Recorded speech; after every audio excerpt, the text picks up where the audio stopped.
السلام علیکم ورحمۃ اللہ وبرکاتہ نحمدہ ونصلی علی رسولہ الکریم۔ محترم سامعین، اسلامی لباس یہ ہے کہ مرد کو ناف سے گھٹنے تک کا جسم ڈھکنا فرض ہے۔ اگر نماز میں کھلا رہا تو نماز نہ ہوگی، اور نماز کے سوا بھی اگرچہ اکیلے میں ہو بلا وجہ کھولے تو گنہگار ہوگا۔ اس کے سوا باقی لباس میں بہتر یہ ہے کہ پگڑی سر پر باندھے اور پوری آستین کی قمیص یا کرتا پہنے اور ٹخنوں سے اونچا تہبند یا پاجامہ پہنے۔ دوسری ضروری باتیں، اپنے گھر میں اللہ تعالی اور رسول اللہ صلی اللہ تعالی علیہ وآلہ وسلم کا چرچا رکھو۔ اپنی بیوی بچوں کو نماز کا سخت پابند بناؤ۔ 7 برس کے بچوں کو نماز کا حکم دو، اور 10 برس کے بچوں کو اور 10 سال کے بچوں کو مار کر نماز پڑھاؤ۔ رات کو جلدی سو جاؤ، صبح کو جلدی جاگو۔ اپنے بچوں کو جلد جگا دو، کیونکہ وہ رحمت کے نازل ہونے کا وقت ہے۔ بچوں کو تعلیم دو کہ وہ ہر کام بسم اللہ سے شروع کرے، اور صبح کے وقت تمہارے گھروں سے قرآن کریم کی آوازیں آتی ہو کہ قرآن شریف کی آواز مصیبتوں کو ٹالتی ہے۔ جب 1 گھنٹہ ان نیک کاموں میں خرچ کرو، پھر اللہ عز و جل کا نام لے کر دنیاوی کاروبار میں مشغول ہو جاؤ۔ عورتوں کا پردہ، عورتوں کے لیے پردہ بہت ضروری چیز ہے، اور بے پردگی بہت ہی نقصان دہ۔ اے مسلم قوم، اگر تو اپنی دینی اور دنیاوی ترقی چاہتی ہے تو عورتوں کو اسلامی حکم کے مطابق پردے میں رکھو۔ میں اس کے متعلق ایک مختصر سی گفتگو کر کے پردے کے عقلی اور نقلی دلائل اور بے پردگی کے نقصان کو بیان کرتا ہوں۔ قدرت نے اپنی مخلوق کو علیحدہ کاموں کے لیے بنایا ہے، اور جس کو جس کام کے لیے بنایا ہے اسی کے مطابق اس کا مزاج بنایا۔ ہر چیز سے قدرتی کام لینا چاہیے۔ جو خلاف فطرت کام لے گا وہ خرابی میں پڑے گا۔ اس کی سینکڑوں مثالیں موجود ہیں۔ ٹوپی سر پر رکھنے اور جوتا پاؤں میں پہننے کے لیے ہے۔ جو جوتا سر پر باندھ لے اور ٹوپی پاؤں میں لگا لے وہ دیوانہ ہے۔ گلاس پانی پینے اور اگلدان تھوکنے کے لیے ہے۔ جو کوئی اگلدان میں پانی پیے اور گلاس میں تھوکے وہ پورا پاگل ہے۔ بیل کی جگہ گھوڑا اور گھوڑے کی جگہ بیل کا کام نہیں دے سکتا۔ اسی طرح انسان کے 2 گروہ کیے گئے ہیں، ایک عورت دوسرے مرد۔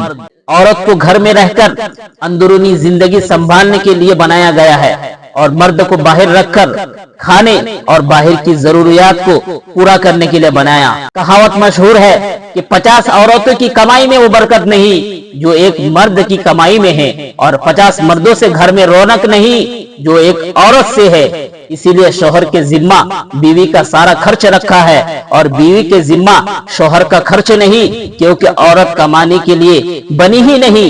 اسی لیے عورتوں کو وہ چیزیں دے جس سے اس کو مجبوراً گھر میں بیٹھنا پڑے، اور مردوں کو اس سے آزاد رکھے، جیسے بچے جننا، حیض و نفاس آنا، بچوں کو دودھ پلانا وغیرہ۔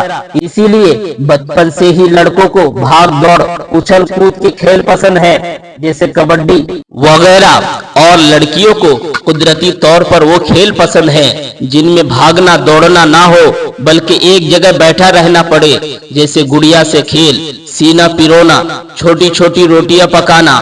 آپ نے کسی چھوٹی بچی کو کبڈی کھیلتے نہ دیکھا ہوگا۔ اس سے معلوم ہوتا ہے کہ قدرت نے لڑکوں کو باہر کے لیے اور لڑکیوں کو گھر کے اندر کے لیے پیدا کیا ہے۔ اب جو شخص عورتوں کو باہر نکالے یا مردوں کو اندر رہنے کا مشورہ دے وہ ایسا ہی دیوانہ ہے جیسے کہ جو ٹوپی پاؤں میں اور جوتا سر پر رکھے۔ جب آپ نے اتنا سمجھ لیا کہ مرد اور عورت ایک ہی کام کے لیے نہ بنے بلکہ علیحدہ الگ الگ کاموں کے لیے، تو اب جو کوئی ان دونوں فریقوں کو، ان دونوں گروہوں کو ایک کام سپرد کرنا چاہے وہ قدرت کا مقابلہ کرتا ہے، اس کو کبھی بھی کامیابی نہ ہوگی۔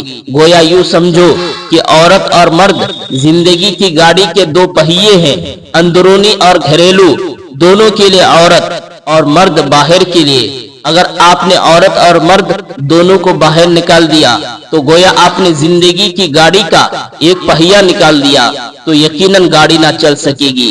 اب میں عقلی اور نقلی دلائل پردے کے متعلق عرض کرتا ہوں۔ نمبر 1، سب مسلمان جانتے ہیں کہ نبی کریم صلی اللہ تعالی علیہ وآلہ وسلم کی بیویاں مسلمانوں کی مائیں ہیں، ایسی مائیں کہ تمام جہان کی مائیں ان کے قدم پاک پر قربان اگر وہ بیویاں مسلمانوں سے پردہ نہ کرتی تو ظاہراً کوئی حرج نہیں معلوم ہوتا تھا، کیونکہ اولاد سے پردہ کیسا؟ مگر قرآن کریم نے ان پاک بیویوں سے خطاب کر کے فرمایا وَقَرْنَا فِي بُيُوتِكُنَّ وَلَا تَبَرَّجْنَ تَبَرُّجَ الْجَاهِلِيَّةِ الْأُولَىٰ، یعنی اے نبی کی بیویوں تم اپنے گھروں میں ٹھہری رہا کرو اور بے پردہ نہ رہو جیسے اگلی جاہلیت کی بے پردگی۔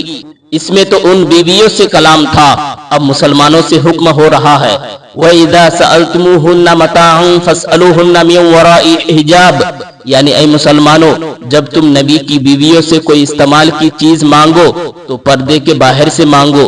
دیکھو بیویوں کو ادھر گھروں میں روک دیا اور مسلمانوں کو باہر سے کوئی چیز مانگنے کا یہ طریقہ سکھایا۔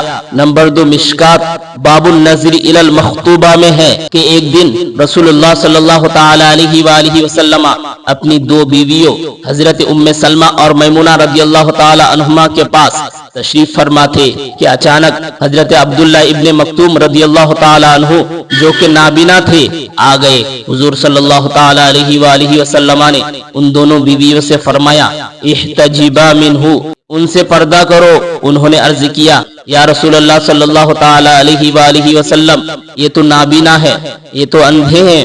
فرمایا تم تو نابینا نہیں ہو، اس سے معلوم ہوا کہ صرف یہی ضروری نہیں کہ مرد عورت کو نہ دیکھے بلکہ یہ بھی ضروری ہے کہ اجنبی عورت غیر مرد کو نہ دیکھے۔ دیکھو یہاں مرد نابینا ہے مگر پردہ کا حکم دیا گیا۔ نمبر 3 ایک لڑائی میں حضور صلی اللہ تعالی علیہ وآلہ وسلم تشریف لے جا رہے ہیں، آگے آگے حضرت انجشہ رضی اللہ تعالی عنہ کچھ گیت گاتے ہوئے جا رہے ہیں، لشکر کے ساتھ کچھ باپردہ عورتیں بھی ہیں۔ حضرت انجشہ رضی اللہ تعالی عنہ بہت خوش آواز تھے، ارشاد فرمایا اے انجشہ رضی اللہ تعالی عنہ اپنا گیت بند کرو کیونکہ میرے ساتھ کچی شیشیاں ہیں۔ اس میں عورتوں کے دلوں کو کچی شیشیاں فرمایا، جس سے معلوم ہوتا ہے کہ پردہ میں رہ کر بھی عورت مرد کا اور مرد عورت کا گانا نہ سنے۔ نمبر 4 حضور صلی اللہ تعالی علیہ وآلہ وسلم کے زمانہ میں عورتوں کو بھی حکم تھا کہ نماز عید اور دوسری نمازوں میں حاضر ہوا کرے، اس طرح وعظ کے جلسوں میں شرکت کیا کرے، کیونکہ اسلام بالکل نیا نیا دنیا میں آیا تھا۔ اگر حضور صلی اللہ تعالی علیہ وآلہ وسلم کے وعظ عورتیں نہ سنتی، ان کی تقریر نہ سنتی تو شریعت کے حکم اپنے لیے کیسے معلوم کرتی؟ مگر پھر بھی ان کے نکلنے میں بہت پابندیاں لگائی گئی تھی کہ خوشبو لگا کر نہ نکلے، بیچ راستہ کسی غیر سے بات نہ کرے۔ فجر کی نماز اس قدر اندھیرے میں پڑھی جاتی تھی کہ عورتیں پڑھ کر بالکل نکل جائے اور کوئی پہچان نہ سکے۔ عورتیں مردوں سے بالکل پیچھے کھڑی ہوتی تھی، لیکن حضرت عمر رضی اللہ تعالی عنہ نے اپنے خلافت کے زمانہ میں ان کو مسجدوں میں آنے اور عیدگاہ جانے سے بھی روک دیا۔ عورتوں نے حضرت عائشہ صدیقہ رضی اللہ تعالی عنہا سے شکایت کی کہ ہم کو حضرت عمر رضی اللہ تعالی عنہ نے نیک کاموں سے روک دیا۔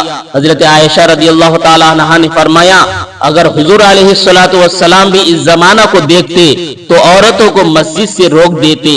ان احادیث میں غور کرو کہ وہ زمانہ نہایت خیر و برکت کا، یہ زمانہ شر و فساد کا۔ اس وقت عام مرد پرہیزگار، اب نہایت آزاد اور فساق و فجار۔ اس وقت عام عورتیں پاک دامن حیا والی اور شرمیلی، اب عام عورتیں بے غیرت، آزاد، بے شرم۔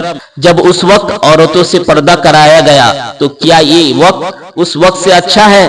میں نے مختصر طریقے سے قرآن و حدیث کی روشنی میں پردہ کی ضرورت بیان کی۔ نمبر 5 اب فقہ کی بھی سیر کرتے ہوئے چلیے۔ کہا فرماتے ہیں کہ عورت کے سر سے نکلے ہوئے بال اور پاؤں کے کٹے ہوئے ناخن بھی غیر مرد نہ دیکھے۔ عورت پر جمعہ کی نماز فرض نہیں، عید بقرعید کی نماز واجب نہیں۔ کیوں؟ اس لیے کہ یہ نمازیں جماعت سے مسجدوں میں ہی ہوتی ہے اور عورتوں کو بلا ضرورت شرعی گھر سے نکلنے کی اجازت نہیں۔ عورت پر حج کے لیے سفر کرنا اس وقت فرض نہیں جب تک کہ اس کے ساتھ اپنا محرم نہ ہو، یعنی باپ، بیٹا یا شوہر وغیرہ۔ عورت کا منہ غیر مرد نہ دیکھے۔ فاطمہ زہرا رضی اللہ تعالی عنہا نے وصیت فرمائی تھی کہ مجھے رات میں دفن کیا جائے۔ کیوں؟ اس لیے کہ اگر دن میں دفن کیا گیا تو تو کم از کم دفن کرنے والوں کو میرے جسم کا اندازہ تو ہو جائے گا۔ یہ بھی منظور نہیں۔ غرض کے پردہ کی وجہ سے شریعت نے بہت سے حکم عورتوں سے اٹھا لیے۔ غور کرو کہ جب عورتوں کو مسجد میں جانے کی اجازت نہیں، قبرستان جانے کی اجازت نہیں، عیدگاہ میں جا کر عید پڑھنے کی اجازت نہیں، تو بازاروں، کالجوں اور کمپنی باغوں میں سیر کے لیے جانے کی اجازت کیوں کر ہوگی؟ کیا بازار، کالج اور کمپنی باغ مسجدوں اور مکہ شریف سے بڑھ کر ہے؟ محترم سامعین، چینل پر نئے ہیں تو سبسکرائب کریں اور دوسروں تک شیئر کریں۔